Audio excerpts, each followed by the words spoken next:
जय श्री राम सभी भक्तों को। जय माता की। फिर एक नई वीडियो के साथ हाजिर हो गए हैं और आज की जो हमारी वीडियो है इसमें आप बताइए कि अपने अंदर हनुमान जी की शक्तियों को कैसे बढ़ावा दें, किस तरीके से जो है अपनी शक्ति को मजबूत बनाएं हनुमान जी की तरह।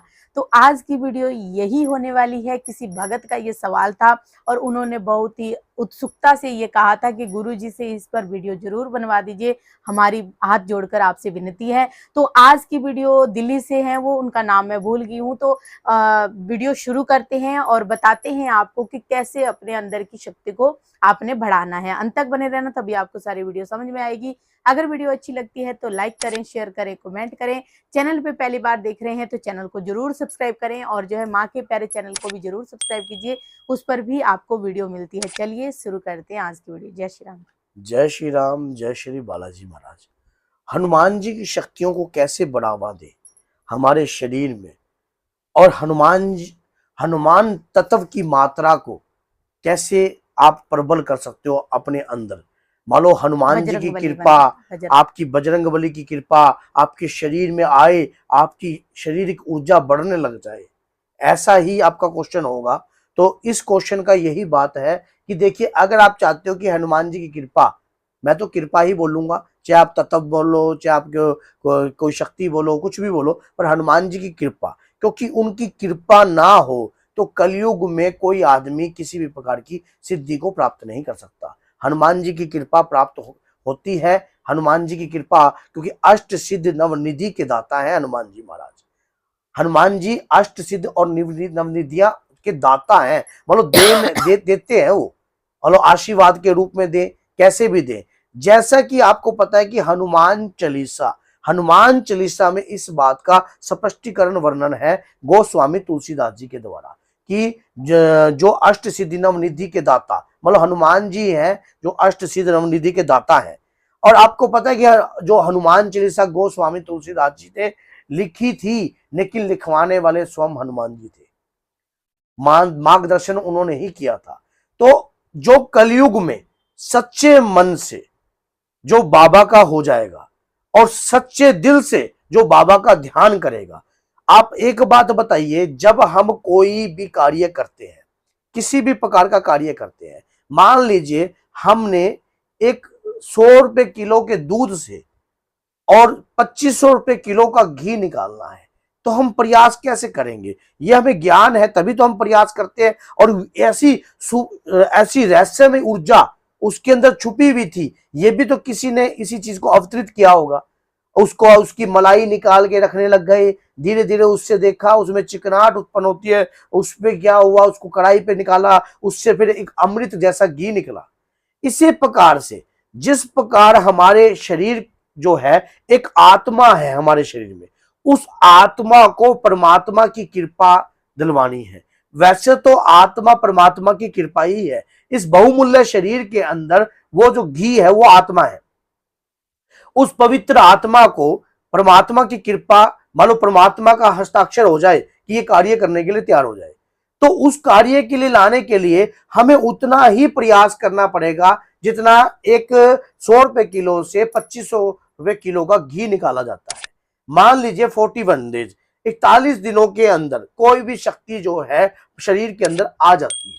ये बात सच्चाई है, क्योंकि कलयुग में जो पूजा करते हैं 21 दिन की साधना, 41 दिन की साधना और 11 दिन का संकल्प हनुमान चालीसा का, ये आपको पता है कि आप लेके भी चलते हो, कई बार मैंने अपनी वीडियो में भी बताया है। तो अगर हम हनुमान जी की कृपा को प्राप्त करते हैं तो हमें हनुमान चालीसा का संकल्प लेकर चलना चाहिए। 41 डेज का संकल्प ले लीजिए आप, 100 हनुमान चालीसा का ले लीजिए, 51 का ले लीजिए, 21 का ले लीजिए, जितना आपका समर्थ है। और लगातार आप हनुमान चालीसा को, आप उसके रेक्टाफिकेशन में नहीं, हृदय से पढ़ना स्टार्ट कर दीजिए। आपके लिए समय ही समय। आपने कहा मैं 41 दिन मैंने अगर साधना करनी है, अगर मैंने वाकई में हनुमान जी की कृपा को अपने शरीर में जागृत करना है, तो आपके अंदर छल और कपट नहीं होना चाहिए, अहंकार नहीं होना चाहिए। पहले अपनी बॉडी का संतुलन बनाइए। संतुलन का मतलब उतना ही आहार लीजिए जो आप एक समय जो है आप शौचालय जा सको, और ऐसी बॉडी बनाइए कि ना तो भूख आपको व्याकुल कर सके, ना सर्दी ना गर्मी, हर प्रकार की शरीर का जो है बैलेंस बनकर चलना चाहिए। और जब ये बैलेंस धीरे धीरे बनने लग जाएगा, उस ऊर्जा को ग्रहण कीजिए, आप खुद महसूस करोगे। आप ध्यान, मेडिटेशन, आप ये ध्यान लगाइए कि आप वो हनुमान जी के स्वरूप को सामने लीजिए और आप ध्यान में बैठ जाइए। हनुमान जी के स्वरूप श्री चरणों का ध्यान कीजिए।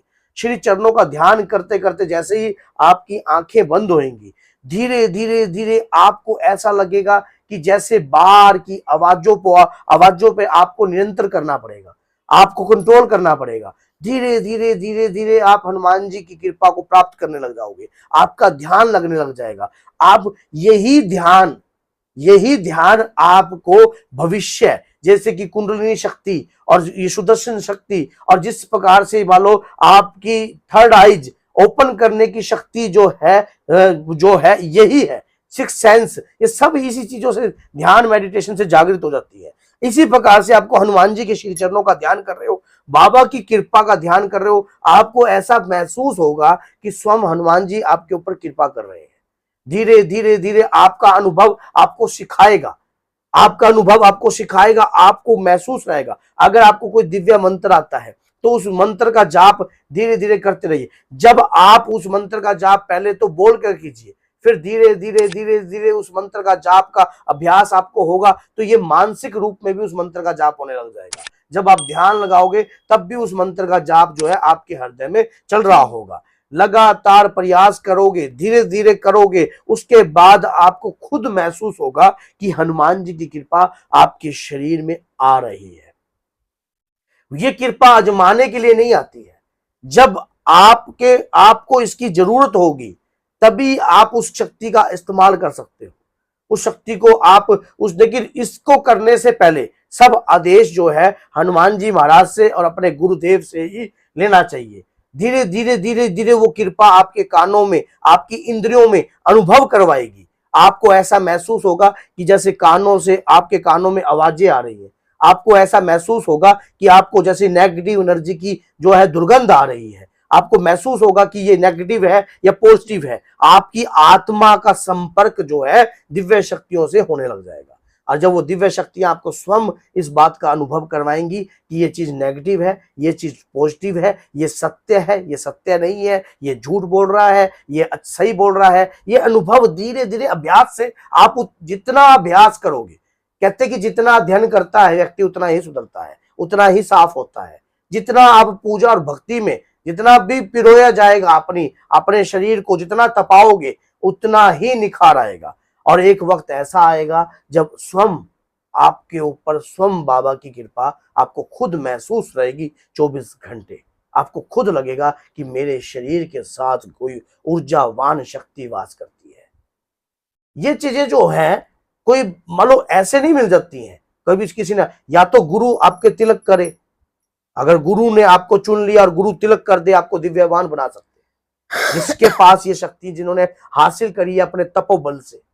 तो इसी प्रकार से अगर आप ये कार्य करते हो, ये रास्ता है, इन रास्तों में सुलझना समझना ये आपके ऊपर बात है। लेकिन किसी भी कार्य को करने से पहले गुरु की अनुमति जरूरी होती है और गुरु होना भी जरूरी होता है, क्योंकि उससे आपको अनुभव आता है, पता लगता है कि मैं कहां मैं पहुंच गया, कैसा कैसा अनुभव होगा, उस चीज का जो अभ्यास है। वैसे तो हमारी वीडियो आपको सपोर्ट करेगी बहुत ज्यादा। आप वीडियो से जितनी बातें आप पकड़ोगे, देखोगे, समझोगे, इससे भी बहुत कुछ सीखोगे। तो बोलिए जय सीताराम, जय श्री बालाजी, जय माता।